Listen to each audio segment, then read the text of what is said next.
তুমি এখানে হঠাৎ? না আমি তো হঠাৎ তোমাকে সারপ্রাইজ দেওয়ার জন্য। Oh really? I am surprised, really I am. আচ্ছা শোনো, সবার সঙ্গে পরিচয় করাই দিই। এটা হচ্ছে অবন্তী, সরি এটা হচ্ছে আমাদের সিনিয়র ফ্রেন্ড সেন্টু ভাই আর ওদের দুজন কোথায়। হ্যাঁ ভালো আছেন আপনারা? অনেকদিন পর দেখা হলো। হ্যাঁ তুমি কিন্তু অনেক শুকিয়ে গেছো। হ্যাঁ আচ্ছা ওই বান্ধবীর বিয়ে কেমন খেলে? খুব ভালো, সব ফ্রেন্ডরা একসাথে হলাম, অনেকদিন পর ভীষণ এনজয় করেছি। কি খালি বান্ধবীর বিয়ে খেলে হইব, নিজের কথা ভাবতে হইব না? না না ভাই কি যে বলেন, আমার পড়াশোনার এত চাপ এই মুহূর্তে তো এসব কিছু। না না না, আগে পড়াশোনাটা আমরা শেষ করি তারপরে, তাই না? বিয়ে করলে কি পড়াশোনা বন্ধ হয়ে যায়? তুমি না বললে তোমার পরীক্ষা, পড়াশোনার এত চাপ, এখন তুমি হঠাৎ চলে এলে কি মনে করে? পড়াশোনা তো বাটে পড়লে মানুষ আসে। ফালতু কথা বলছি। আমি তো এখানে আসছি তোমাকে দেখার জন্য। আমাকে দেখতে ইচ্ছে করছিল? হ্যাঁ। ও আমাকে দেখতে এসেছো না? আচ্ছা নাফিসাকেও নিশ্চয়ই তোমার এরকম মাঝে মাঝে খুব দেখতে ইচ্ছে করে?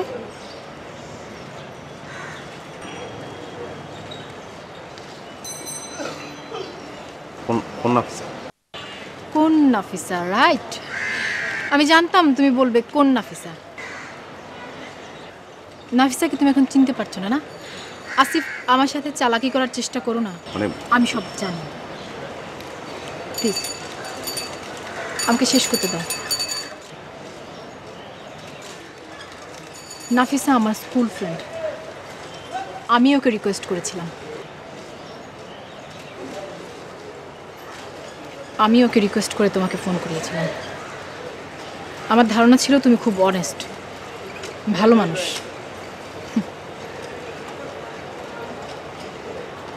তুমি কি অস্বীকার করতে চাও তুমি নাফিসার সাথে সারা রাত ফোনে কথা বলোনি? ওকে বলোনি যে ওর জন্য তুমি সব কিছু ছেড়ে দিতে পারবে? আমি সরি,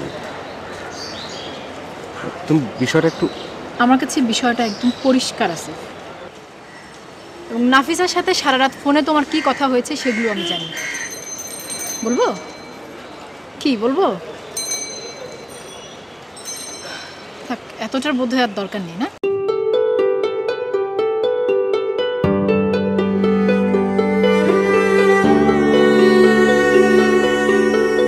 আচ্ছা প্লিজ তুমি এরপর আমাকে আর বলো নেক্সট টাইম আমার সাথে যোগাযোগ করার কোনো ধরনের চেষ্টা করো না।